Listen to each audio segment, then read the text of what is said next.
বিভিন্ন জায়গায় প্রোগ্রামে যাই, কত শীত, বিশেষ করে উত্তরাঞ্চলে উত্তরবঙ্গের শীতগুলো যে কি শীত, মানে ওইগুলো মনে হয় শরীরের মধ্যে মনে হয় যে পুশ করে, এমন একটা অবস্থা।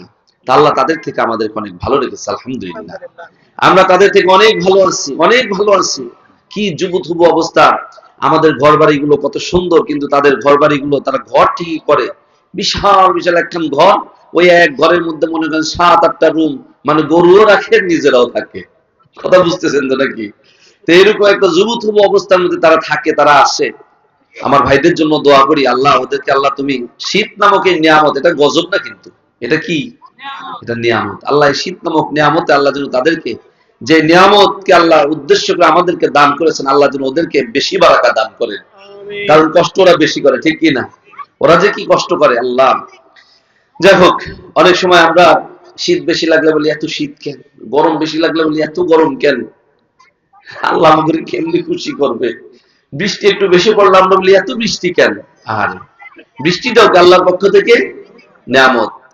রোদটা, গরমটা, এটা আমাদের জন্য কি নিয়ামত। এই যে শীত, কত রকম এই শীতের মৌসুম আমাদের জন্য ফল পাকড় আল্লাহ রাব্বুল আলামিন, যে আপনার গাছের মধ্যে পাতা, ওই পাতার মধ্যে থেকে আল্লাহ বের করে নিয়ে আসেন, ঠিক কি না?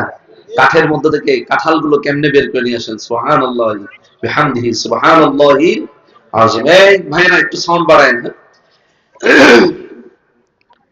যাই হোক, আসছেন, আনছেন, এই পর্যন্ত অনেক কথা শুনেছেন। আমি একটা বিষয় ভিত্তিক একটু আলোচনা করব।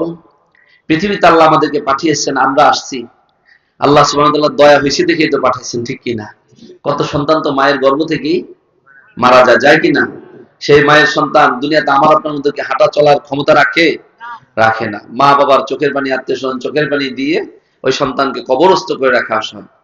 আবার কত মানুষ পৃথিবীতে আসে, ছোট্ট সময় থেকে একটু বড় হয়, বড় থেকে আরেকটু বড় হয়, দেখা যায় মা বাবা, আত্মীয় স্বজন, এলাকাবাসী সকলের ভালোবাসাকে উপেক্ষা করে দুনিয়া থেকে বিদায় হয়ে যায়, ঠিক কিনা? আল্লাহ দয়া হয়েছে বিদায় এই পর্যন্ত আমরা হায়াত পেয়েছি, ঠিক কিনা? এই হায়াতটা বান্দার জন্য কি নিয়ামত, হায়াতটা বান্দার জন্য নিয়ামত। কারণ বান্দার যখন মৃত্যু হয়ে যায়, বান্দা যখন দুনিয়া থেকে বিদায় হয়ে যায়, তখন বান্দার জন্য সবচেয়ে বড় যেই আশঙ্কা, সেটা হলো কি, সবচেয়ে বান্দার জন্য যে কষ্টের বিষয়টা, সেটা হলো বান্দার আমলের দরজা আল্লাহ রাব্বুল আলামিন কর্তন করে দেন। কি করে দেন? আমল করার যে সুযোগ থাকে, এই সুযোগটা আল্লাহ কি করে দেন? কর্তন করে দেন। বান্দার মৃত্যুর সাথে বান্দার আমলের সুযোগটা কি হয়ে যায়? নষ্ট হয়ে যায়। শুধু 3টা আমল থাকে, ঠিক না? 3টা আমল যদি ভালো সন্তানাদি রেখে যাওয়া হয়, ওরা যদি দোয়া করে, বাবা মা আত্মীয় স্বজন, তারা কি পায়? কবর থেকে কিছুটা উপকার পায়। আর যদি সে কোনো দান সৎকার করে যায়, সৎকা জারিয়া যেটাকে বলে, এটা যদি করে যায়, তাহলে কি হয়? ওই সৎকা জারিয়ার একটা ফলাফল ওই মাইয়াত পেতে থাকে।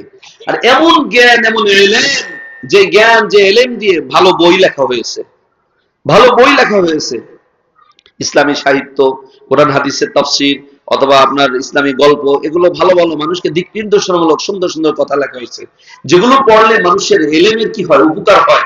মানুষের বাস্তব জীবনে চলতে ফিরতে ওইখান থেকে উপকার সাধন করে।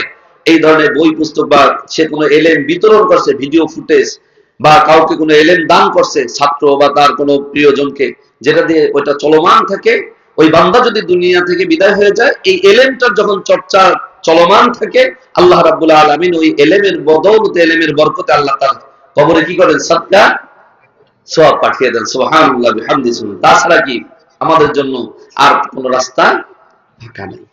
এর জন্য আমাদেরকে এই বিষয়গুলো খেয়াল রাখা দরকার। আর সবচেয়ে বড় ব্যাপার হলো, আমি আপনি যাওয়ার পরে আমার আপনার নিকট আত্মীয় স্বজন, তারা যে আমার আপনার জন্য যে গুনাহ মাফ করার জন্য কাঁদবে, এই ধরনের গ্যারান্টি আমরা কেউ দিতে পারবো? দেওয়ার কোনো সুযোগ আছে? সুযোগ আছে? যেহেতু নাই, এই যে মায়ের গর্ভ থেকে আসার পরে আমরা সকলেই কি বেগুনাহ? মাসুম। বেগুনাহ? মাসুম। এখন যে হালতে আসছি, কেউ কি আমরা বুকে হাত দিয়ে আমরা কি সাহস করে বলতে পারবো আমার কোনো গুনাহ নাই?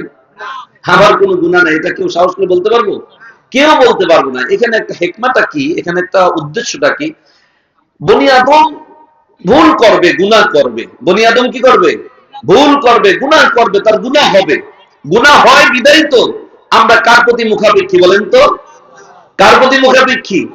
যতই বড় বড় কথা কই না কেন, একা যখন চুপচাপ বসে থাকি, একা একা যখন চিন্তা করি, তখন আমাদের টেন্ডেন্সিটা এভাবে কাজ করে যে, আরে আমি যাই করছি না করছি দুনিয়াতে এসে, যত ভালো কাজই করছি, যে গুনাহগুলো শয়তানের ওয়াসওয়াসায় পড়ে, নফসের ধোঁকায় পড়ে যা করে ফেলছি, আল্লাহ যদি তা মাফ না করেন তাহলে তো জাহান্নামী, ঠিক কিনা?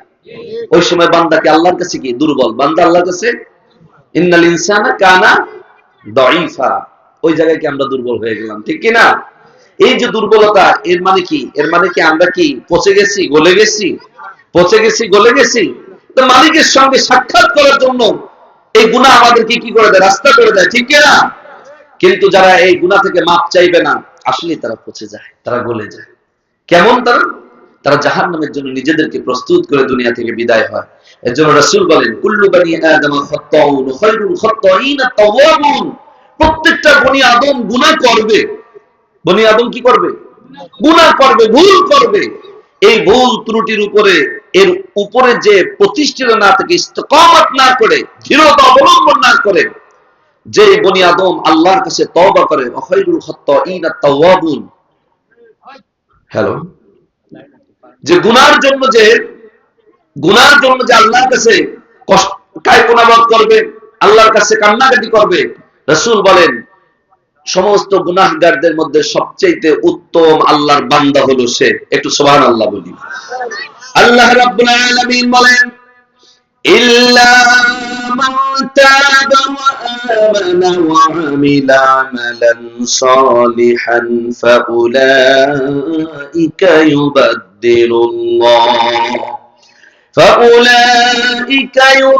يبدل الله سيئاتهم حسنات وكان الله غفورا رحيما। একটু জোরে বলি আল্লাহু আকবার।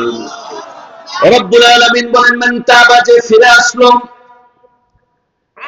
মান তাবা, যে ফিরে আসলো, আল্লাহ রাব্বুল আলামিনের দিকে যে ফিরে আসলো। অন্য জায়গায় আল্লাহ বলেন, ওয়াসারিউ ইলা মাগফিরাতিম মির রাব্বিকুম, ওয়াসারিউ ইলা মাগফিরাতিম মির রাব্বিকুম, তোমরা তোমার রবের দিকে ফিরে আসো, তোমরা তোমার রবের দিকে তোমরা দৌড়ে দৌড়ে আসো। আল্লাহ রাব্বুল আলামিন বান্দা বান্দীকে এই নির্দেশনাগুলো দিলেন। সে আল্লাহ বলেন, মান তাবা, যে ফিরে আসলো, ওয়া আমানা, আর সে বিশ্বাস স্থাপন করলো, বিশ্বাসের সঙ্গে সঙ্গে ওয়া আমিলা আমালান সলিহা, আল্লাহ রাব্বুল আলামিনের প্রতি বিশ্বাস স্থাপন করলো যে আল্লাহ আমার জীবনের গুনাহগুলো মাফ করে দেবে। এই মাফ করে দেওয়ার উপরে সে ইস্তেকামত করে দৃঢ়তা অবলম্বন